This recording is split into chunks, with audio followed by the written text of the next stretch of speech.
నమస్కారం. Soul city మానస కార్యక్రమానికి స్వాగతం. ఇవాల్టి ఎపిసోడ్ లో ధ్యానం, యోగాకి సంబంధించి మనకున్న క్వశ్చన్స్ ని నివృత్తి చేయడానికి మనతో పాటు ఉన్నారు కమలేష్ డి పటేల్ జీ. మరి ఆలస్యం చేయకుండా ధ్యానం, యోగా గురించి ఆయన ఏం చెప్తారో ఆయన మాటల్లోనే విందాం. Namaste Daaji. Namaste Vindhya. How are you? Wonderful, thank you, బాగున్నాను. దాజీ, అసలు మీకు మెడిటేషన్ చేయాలని ఎప్పుడు అనిపించింది? మీరు ఫస్ట్ టైం మీ గురువు గారిని ఎప్పుడు కలిసారు? అండ్ మెడిటేషన్ చేసిన తర్వాత మీలో వచ్చిన మార్పులేంటి? చాలా పొడవైన ప్రశ్న. మనకు చాలా ఎపిసోడ్ అవసరం అవుతాయి. క్లుప్తంగా చెప్పడానికి ప్రయత్నిస్తాను. ఎంత క్లుప్తంగా వీలైతే అంత క్లుప్తంగా, వీలైనంత సంక్షిప్తంగా. అది 76లో మొదలైంది. 1976. నాకు కేవలం 19 ఏళ్లప్పుడు. నా స్నేహితుడొకడు నేను ధ్యానం చేయటం గమనిస్తూ ఉండేవాడు. అతను నాతో, చాలా మొరటుగా చేస్తున్నావు నువ్వు అన్నాడు. కళ్ళు మూసుకుని సమయం ఎందుకు వ్యర్థం చేస్తున్నావు? నువ్వు కళ్ళు మూసుకున్నప్పుడు ఎప్పుడూ డిస్టర్బ్డ్గా కనిపిస్తున్నావు. అన్నాను, నేను ధ్యానం చేయడానికి ప్రయత్నిస్తున్నాను. ఎలా చేయాలో తెలియదు, కానీ సాధ్యమైనంత వరకు చేయడానికి ప్రయత్నిస్తున్నాను. నేను ఒక ఆవిడ దగ్గరికి తీసుకెళ్తాను. ఆమె దగ్గరికి వెళితే వెంటనే ట్రాన్స్లోకి వెళ్ళిపోతావు అన్నాడు. అది నాకు బాగా నచ్చింది. అలాగైతే నడు అన్నాను. ఆవిడ దగ్గరికి తీసుకెళ్లాడు. ఆమె ప్రిసెప్టర్. ఈ సహజ మార్గ్ అనే పద్ధతిలో చాలా మామూలు స్త్రీ ఆవిడ, 40లో ఉండేది. ఆమె నన్ను అడిగింది, ఎందుకు ధ్యానం చేయాలనుకుంటున్నావు అని. ఇది నాకు సహజంగా ఉన్న కోరిక అని అన్నాను. నాకు ధ్యానించాలనుంది, నాకు దైవాన్ని సాక్షాత్కరించుకోవాలనుంది. ఒకరోజు కుదిరితే సన్యాసిని తీసుకుని భారతదేశం అంతా తిరగాలనుకుంటున్నాను. అరణ్యాల్లో స్వామి వివేకానందలా నేను ఆయనలా తయారవ్వాలనుకుంటున్నాను. ఆవిడన్నారు, మా గురుదేవులు ఇటువంటి జీవితాన్ని వద్దంటారు. ఆవిడన్నది ఏమిటంటే, భగవంతుడు అంతటా ఉన్నాడు, ఆయన మీ ఇంట్లో ఉన్నాడు. ఆయనేమీ అరణ్యాల్లో ఉండేవాడు కాదు. అంతటా ఉన్నాడు అని అన్నప్పుడు ఆయన అంతటా ఉండవలసిందే. కాబట్టి నువ్వెక్కడుంటే అక్కడే వెతుకు అన్నారు ఆవిడ. అదొకటి. ఇక రెండవది, నాకు సన్యాసిని తీసుకుని అదృశ్యమైపోవాలనుంది. పెళ్లి కూడా చేసుకోవాలని లేదు అని అన్నాను. అది మంచిది కాదు అన్నారావిడ. ఒక్కరి సరిపోయే మాట అయితే భగవంతుడు ఆడ మగాని ఇద్దరిని సృష్టించడానికి ఆయన మూర్ఖుడు కాదు, దానికి పాత్ర ఉంది. కాబట్టి ఈ రెండు విషయాలపైన ఇక మనం ఎక్కువగా చర్చించుకోవద్దు. నేను నీకు ఈ పద్ధతిలోకి ప్రవేశాన్ని కల్పిస్తాను. ఇది ప్రాణాహుతి ద్వారా జరుగుతుంది. దీని గురించి మనం మాట్లాడుకున్నాం కదా. ఇది ప్రాణాహుతి సహాయంతోనే చేసే ధ్యానం. కాబట్టి ఇది ఎంతో సరళంగా అయిపోయింది. ఇదెంత సరళమైందంటే, నేను దీనిలో చెప్పడానికి ప్రయత్నిస్తాను. ఒక కుంటివాడు సరిగ్గా నడవలేడు. అతనికి కర్ర కానీ కట్టె కానీ కావాలి ఆసరా కోసం. మనసు విశ్రాంతి తీసుకోలేకపోతూ ఉంటే ఆ సమయంలో, ధ్యానం చేసే సమయంలో ఈ ప్రాణాహుతే ఆసరా ఇచ్చే కర్రగా పనిచేస్తుంది. అది మీకు సహకరిస్తుంది. ఇంచుమించు మంత్రంలాగా. ఉదాహరణకు ఎవరినైనా మంత్రం జపించమన్నావు అనుకో, పదే పదే అతను ఒక మంత్రం మీద ఉండిపోతాడు. అతనికి వేరే వాటి మీద ధ్యాస ఉండదు. నేను ఇంతకుముందు ఉదాహరణ ఇచ్చినట్టుగా హలో అమ్మా, హలో అమ్మా, హలో అమ్మా అంటూ ఉంటే ఆమె మాట్లాడడానికి అవకాశం ఇవ్వడం లేదు. అలాగే మనం ధ్యానిస్తున్నప్పుడు ప్రార్థనాపూర్వకంగా ధ్యానం మొదలుపెట్టి వేచి ఉంటాం. లోపల దానంతటా అదే ఏదో జరగాలని వేచి ఉంటాం మనం. ఇది ప్రాణాహుతి వల్ల జరుగుతుంది. ఇది మనలో లోపలెక్కడో ఉన్న శాంతిని అనుభూతి చెందేలా చేస్తుంది. లోపలున్న ప్రశాంతతను, ఇంకా ఎన్నెన్నిటినో. అది మొదటి మెట్టు. ప్రశాంతత, నిశ్శబ్దం, సమత్వం. అది మొట్టమొదటి మౌలికమైన మెట్టు. మనం ధ్యానంలోకి దూకే ముందు వేయవలసిందే. మనం ప్రయత్నించక్కర్లేదు, అది జరుగుతుందంతే సహజంగా. తర్వాత ఆమె నాకు ఈ మొట్టమొదటి సిట్టింగ్ ఇచ్చినప్పుడు నాకు నా జీవితంలో అత్యద్భుతమైన అనుభూతి కలిగింది. చాలా నిగూఢమైన అనుభూతి. ఆ అనుభూతి నాకు రుజువు చేసింది, అవును ఈయనే నిజమైన గురువు అని అనిపించింది. కేవలం పద్ధతిలోని ఒక ప్రశిక్షకుడు ఇటువంటి ఆధ్యాత్మిక అనుభూతిని ఇవ్వగలడు అని అంటే, మరి ఆ పద్ధతిని సృష్టించిన వారిని గురించి ఊహించుకో. ఆయన్ని చూడాలని తప్పిస్తూ ఉన్నాను. కానీ నేను అప్పటికి చదువుకుంటూ ఉన్నాను కాబట్టి సెలవుల్లోనే వెళ్లగలను. మరి అది 1977లో జరిగింది, ఇంచుమించు 1 సంవత్సరం తర్వాత. అది నా మొదటి కలయిక. చాలా ప్రేమపూరితమైన వ్యక్తి, నిజమైన వ్యక్తి, అతి సాధారణమైన వ్యక్తి. షాజహాన్పూర్కు చెందినవాడు. ఆయన విపరీతమైన సరళత్వం నిన్ను అప్పుడుపరుస్తుంది. కేవలం ఆయన చూడడం వల్లే మనకనిపిస్తుంది, అవును ఈయనలో చాలా స్వచ్ఛత ఉంది అని అనిపిస్తుంది మనకు, ఈ వ్యక్తిలో సరళత్వం ఉందని. ఆయన ఉనికి అంతా కూడా ప్రసరిస్తూ ఉండేది పూర్తి ప్రకాశంతో, పూర్తి ప్రేమతో. అంతేగాక ప్రాణాహుతిని అనుభూతి చెందవచ్చు, నేను దూరంగా ఉండి అనుభూతి చెందినది ఆయనలో నుంచి ఎప్పుడూ ప్రవహిస్తూ ఉండేది. ఆయనతో ఉన్నప్పుడు ఎప్పుడూ మందకొడిగా ఉండే అవకాశం ఉండేది కాదు. ఆయన మౌనంగా ఉన్నప్పుడు కూడా సాధారణంగా అలాగే ఉండేవారు. అయినా లోపల నుంచి దైవ సంభాషణ ఏదో జరుగుతూ ఉండేది. ఆయన ఎప్పుడూ తీరిక లేకుండా లోపలికే చూస్తూ ఉండేవారు. తనను తాను మనలో చూసుకోవడంలో బిజీగా ఉండేవారు. అది నా యాత్ర ఈ గురూజీతో అలా మొదలయ్యింది.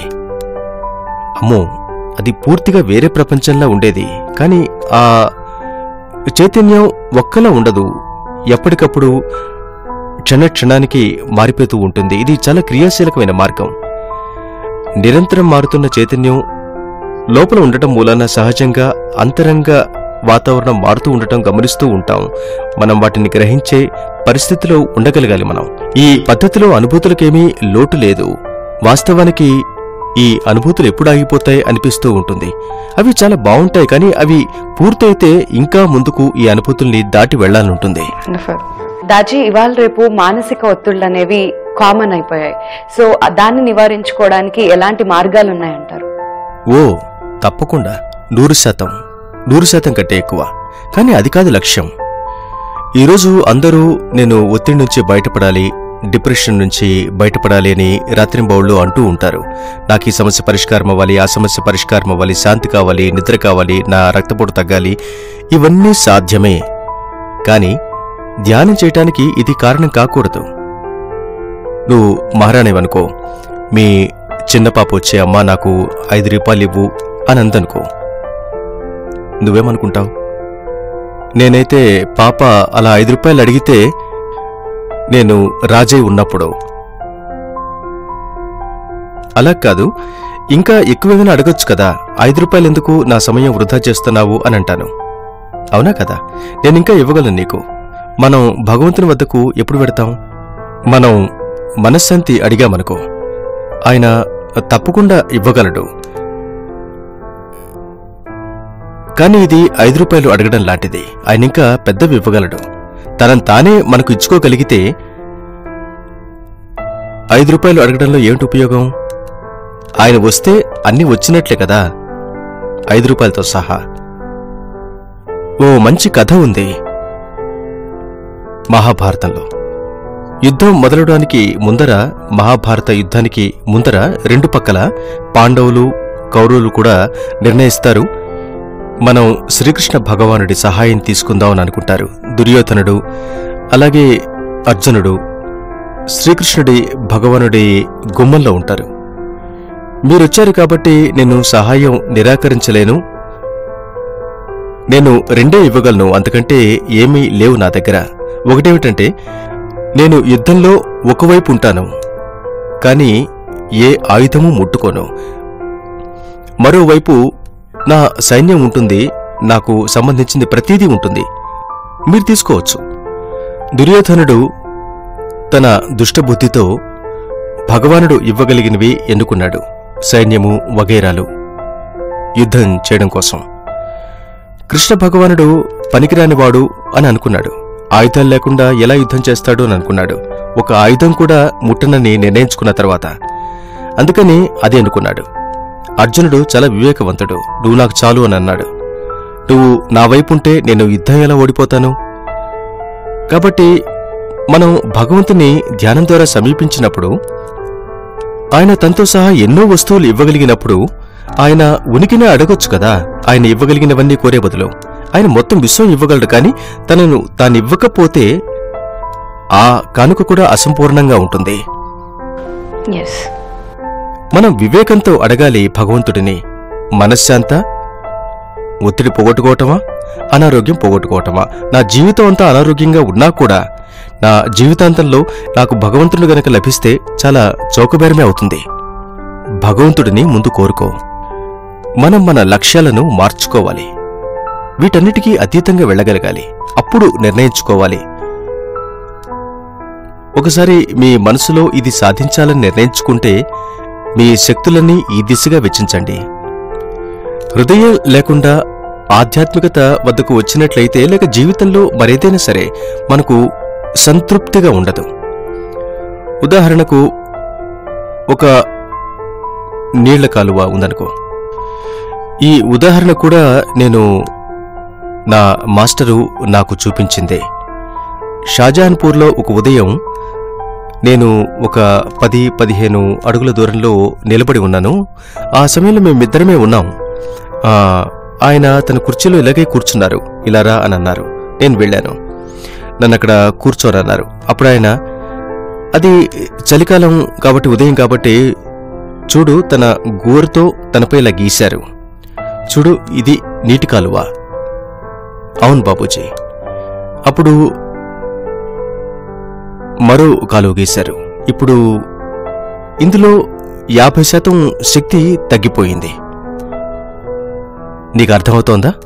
అవును బాబూజీ. కాబట్టి మనకు అనేక దారులు ఉన్నప్పుడు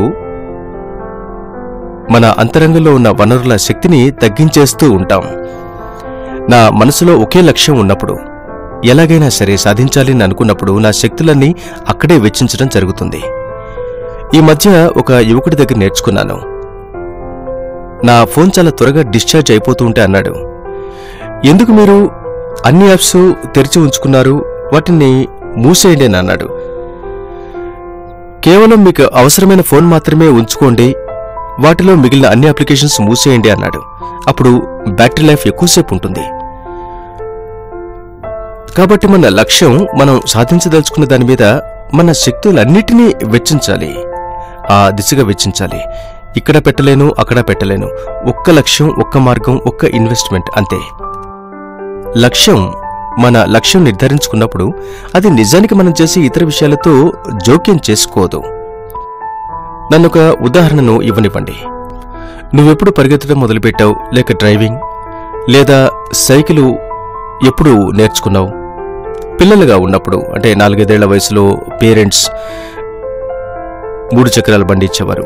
అదైతే బ్యాలెన్స్గా ఉంటుంది, పడిపోవు. కాబట్టి ఒక టైం వస్తుంది, అప్పుడు మీకు ఒక సైకిల్ తెస్తారు.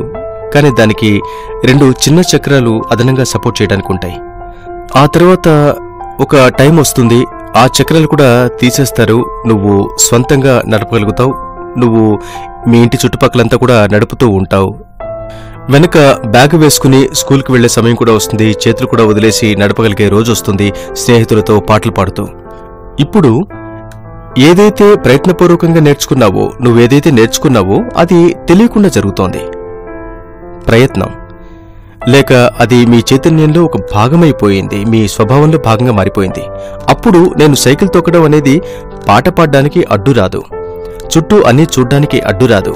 నేను సైకిల్ నడుపుతూ ఫోన్లో మాట్లాడుతుంటే కూడా అది అడ్డుపడదు.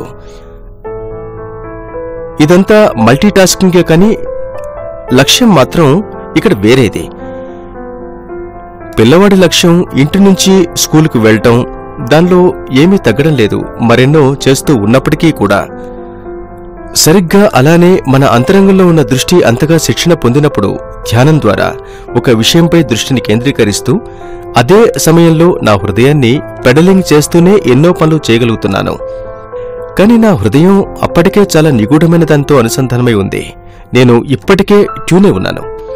అది నేను హృదయం నా సృష్టికర్తతో పెడలింగ్ చేయటంలో నాకు అడ్డుపడదు, అది కొనసాగుతూ ఉంటుంది. అదే సమయంలో నేను ఎన్నో పనులు చేయగలుగుతున్నాను. నేను వంట వండొచ్చు, కానీ నా హృదయం ఎక్కడో ఉండొచ్చు. నా ప్రియమైన వారితో నేను టీవీ చూస్తూ ఉండొచ్చు, కానీ నా హృదయం ఎక్కడో ఉండొచ్చు, ఏమీ పర్వాలేదు. పుస్తకం రాస్తూ ఉండవచ్చు, కానీ నా హృదయం మరెక్కడో ఉంటుంది. ఎన్నో పనులు చేస్తూ ఉండవచ్చు. మీరు ఆ ఉదాత్తమైన మూలంతో అనుసంధానమై ఉన్నప్పుడు మరేదైనా చేస్తూ ఉన్నా కూడా వాటిలో కూడా కొంత స్థాయి వరకు ఆయన పరిమళం చోటు చేసుకుంటుంది. అందుకే కృష్ణ భగవానుడు యోగా కర్మస్సు కౌశలం అని అన్నారు. మనం ఆయనతో అనుసంధానమై ఉన్నప్పుడు ఏం చేసినా ఆయన పరిమళం ఉండి తీరుతుంది. తాజీ, అసలు యోగా అంటే ఏంటి? యోగా చేయడం వల్ల వచ్చే ఫలితాలేంటి? మీకు చెప్పాలంటే యోగా, సరళంగా చెప్పాలంటే కలయిక, అనుసంధానం. నేను ఏ విధంగా నా నిమ్నాత్మను ఉన్నతాత్మతో ఎలా అనుసంధానం చెయ్యాలి, ఆత్మ పరమాత్మతో, ఇదంతా బాగా నిర్వచించబడింది. యద్యతి ఇది యోగాహ. ఏది కలుపుతుందో అది యోగం. రిలీజియన్ ప్రయోజనం కూడా అదే. రీలిగర్ అంటే మరలా కలపడం.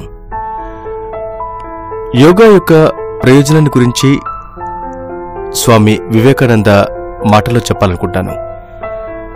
ఆయన ఇచ్చిన ప్రసంగాల్లో ఒకదానిలో ఆయన చెప్పిందేమిటంటే, ఇంచుమించు అన్ని ఆధ్యాత్మిక పద్ధతుల ప్రయోజనం కూడా మనం నిత్య జీవితంలో పనిచేస్తున్న ఈ చైతన్యాన్ని విస్తరించనివ్వాలి, బాగా విస్తరించనివ్వాలి సూపర్ కాన్షియస్నెస్ అనే ఆకాశంలోకి. అది అనంతమైంది. అలాగే ఈ చిన్ని చైతన్యాన్ని మరింత లోతుల్లోకి, అంటే ఉపచైతన్యం అనే మహాసముద్రంలోకి వెళ్ళనివ్వాలి. కాబట్టి ఒక రకంగా మనం ఏ చైతన్యంలోనైతే మనం రోజూ పనిచేస్తున్నామో, సైకాలజిస్టులు కూడా ఈరోజు చెప్తున్నారు, మనం కేవలం 8 నుంచి 10% ఉపయోగిస్తున్నామని. అతి గొప్పవాడు కూడా 10% కంటే ఎక్కువ ఉపయోగించలేడు అందుబాటులోని చైతన్యంలో. యోగా ద్వారా ఈ అందుబాటులో ఉన్న చైతన్యాన్ని ఉపయోగిస్తూ సూపర్ కాన్షియస్నెస్ లోకి పైపైకి వెళ్లేలా చేయటానికి ప్రయత్నిస్తున్నాం, ఎక్కడైతే మనకు స్ఫూర్తి కలుగుతుందో. ఇది కేవలం ధ్యానం ద్వారానే సాధ్యపడుతుంది. అందుబాటులో ఉన్న అదే చైతన్యాన్ని ఉపచైతన్యం యొక్క లోతుల్లోకి వెళ్లనిచ్చి యోగ నిద్ర ద్వారా, ఇంకా మేము అందించే ఇతర పద్ధతుల ద్వారా, దీనివల్ల మనకు సహజ జ్ఞానం కలిగేలా సహకరిస్తుంది. ఉపచైతన్యం అంటే మన గత అనుభవాల భాండాగారం. సూపర్ కాన్షియస్నెస్ అంటే ఇంకా జరగనున్నవన్నీ చెప్పేది, జరగక మునిపే మనకు తెలియజేసేది. ఇది చెయ్యి, అది చెయ్యి, ఇది చెయ్యి అని ప్రేరణనిస్తూ ఉంటుంది. కాబట్టి యోగా సరిగ్గా చేసినట్లయితే వ్యక్తిని సరైన దిశలో మార్గదర్శనం చేస్తుంది.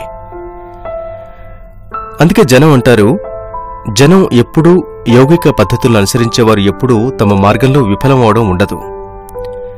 అర్జునుడు శ్రీకృష్ణ భగవానుణ్ణి అడుగుతాడు. ఇది 12వ అధ్యాయంలో వివరించబడింది. వ్యక్తి జీవితాన్ని ఏ విధంగా జీవించాలి? కృష్ణ భగవానుడు చాలా సరళమైన సమాధానం ఇచ్చాడు, దివ్య చైతన్యంలో జీవించు అని. కాబట్టి ఇక్కడ చైతన్యం పాత్ర ఉంది.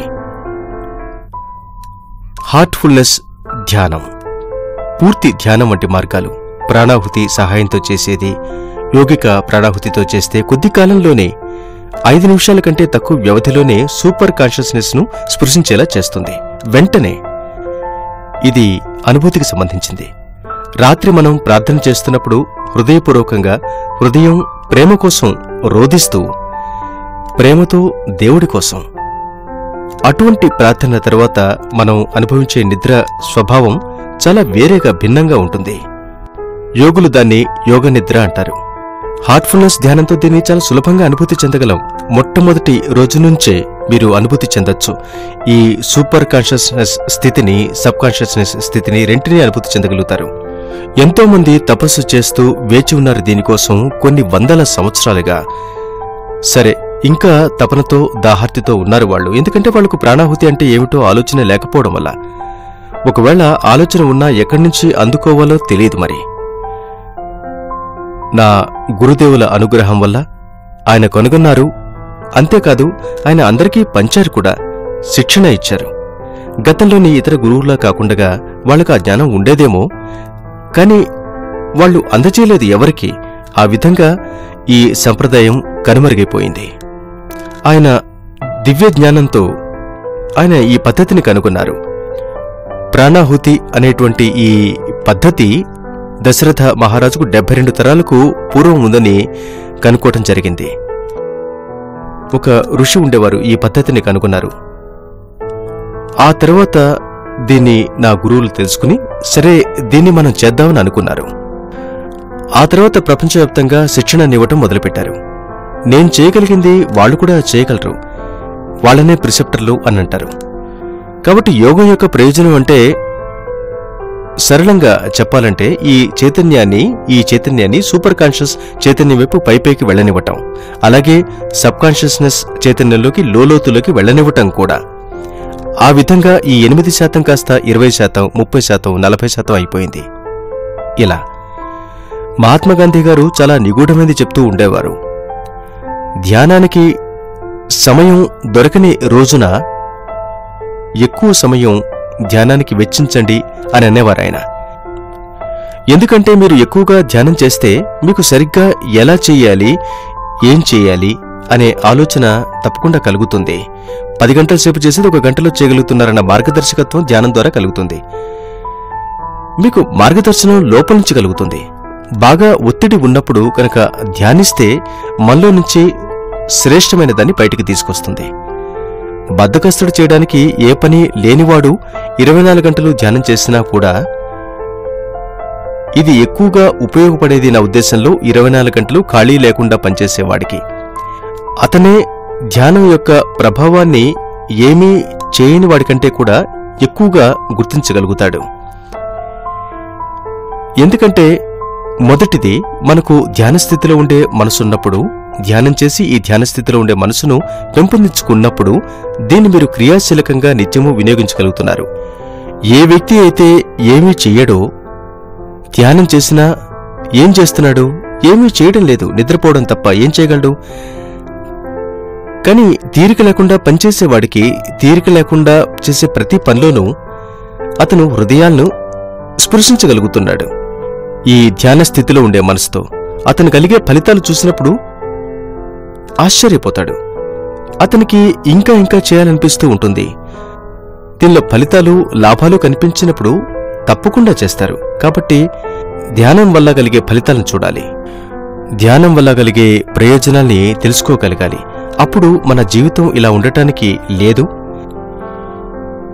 విధి అనేది ముందే నిర్ధారించబడింది.